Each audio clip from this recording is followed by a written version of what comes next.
নমস্কার বন্ধুরা, আজকে মৌরালা ভাপার রেসিপি নিয়ে চলে এসেছি। এটা অত্যন্ত সহজ একটা রান্না, গরম ভাতের সাথে অথবা মাঝে মাঝে পোলাওয়ের সাথেও খুব ভালো লাগে। কমপ্লিট রেসিপি আপনারা ডেসক্রিপশন বক্সে পেয়ে যাবেন। দেখুন, দেখতে কিন্তু খুব সুন্দর হয়েছিল এটা।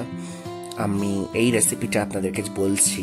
3টে পেঁয়াজ নিয়েছিলাম প্রায় মাঝারি সাইজের, এবং 3টেই আমরা নিয়েছিলাম আলু।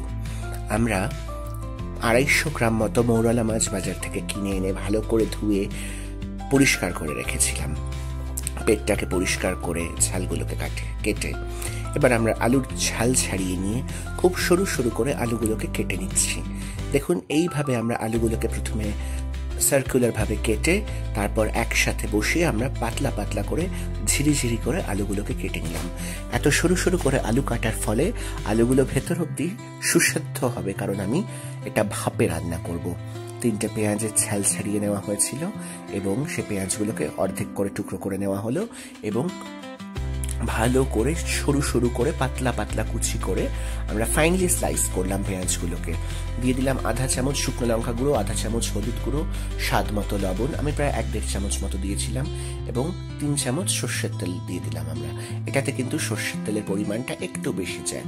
আপনারা ঝাল, লবণ এবং তেলটা আপনাদের মতো করে দেবেন, তবে তেলটা কম দিলে ভালো লাগবে না। এবার ভালো করে এই পেঁয়াজ, আলু, লবণ, হলুদ, লঙ্কা গুঁড়ো, তেল এবং 4-5টা কাঁচা লঙ্কা, এগেইন কাঁচা লঙ্কার অ্যামাউন্টটা আপনাদের স্পাইস টলারেন্স লেভেল অনুযায়ী।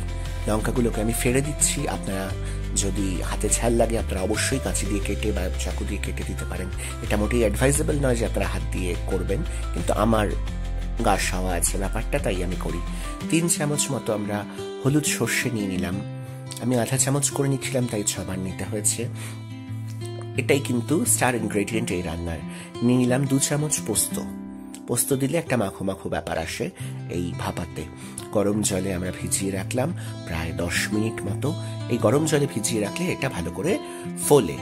2টো কাঁচা লঙ্কা, আধা চামচ লবণ, আধা চামচ হলুদ, 1 চামচ সর্ষের তেল এবং ধুয়ে ভিজিয়ে জল ছড়িয়ে রাখা, গরম জলে ভিজিয়ে জল ছড়িয়ে রাখা সর্ষে এবং পোস্ত আমরা মিক্সিতে দিয়ে দিলাম অল্প একটু জল, যাতে করে একটা ঘন পেস্ট হয়।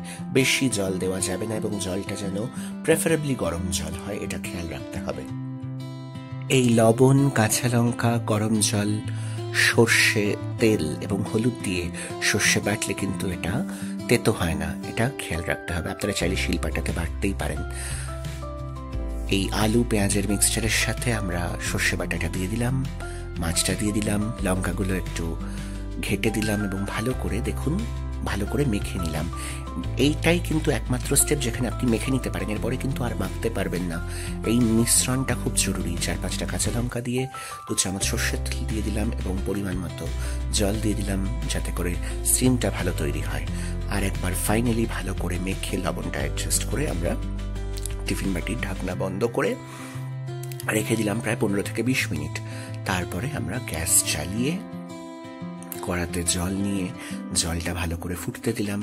যখন জলটা ফুটে উঠল, আমরা বাটিটা, যে টিফিন বাটিটা, সেটা এই জলের মধ্যে আমরা দিয়ে দিলাম। আমার চ্যানেল আপনাদের ভিজিট করার অনুরোধ রইল অন্যান্য ভেজ এবং নন ভেজ রেসিপির জন্য। কিছু ব্রেকফাস্ট রেসিপিও রয়েছে এবং শর্টস রয়েছে, আশা করি আপনাদের ভালো লাগবে। টিফিন বাটিটা দিয়ে আমরা জলটা ফোটার অপেক্ষা করলাম। যখন গনগনে করে জল ফুটে গেল, আঁচটা কমিয়ে আমরা ঢেকে রেখে দিলাম আধা ঘন্টা মতো। তারপর আমরা আধা ঘন্টা পর ঢাকনা সরিয়ে আমরা দেখলাম যে কি অবস্থায় আছে এটা। দেখুন, জলটা পুরো ফুটে উঠেছে। আমরা আরেকবার ঢাকনা দিয়ে আরো 5 মিনিট রেখে ঢাকনাটা খুললাম। জলটা এখনো গরম, তাই জলটাকে ঠান্ডা হওয়ার জন্য আবার ঢেকে রাখলাম। জলটা ঠান্ডা হলেও টিফিন বাটিটা আমরা ধরার মতো অবস্থায় এলো। টিফিন বাটিটা বের করে সাবধানে বের করবেন এবং ঢাকনাটা খুলে দেখুন কি সুন্দর নরম তুলতুলে মাছ তৈরি হয়েছে। পেঁয়াজ সেদ্ধ হয়ে গেছে, ভালো করে কুক হয়েছে, আলুটা নরম, মাছগুলো একদম ভেতর অব্দি সুসেদ্ধ। সর্ষের তেলের ঝাঁঝ, কাঁচা লঙ্কার ঝাল, সর্ষে বাটার ঝাঁঝ অদ্ভুত সুন্দর লাগে গরম ভাত দিয়ে খেতে। আপনারা অবশ্যই ট্রাই করে জানাবেন কেমন হলো। আমার ভিডিও দেখার জন্য আপনাদেরকে অসংখ্য ধন্যবাদ। খুব ভালো থাকবেন আপনারা সবাই।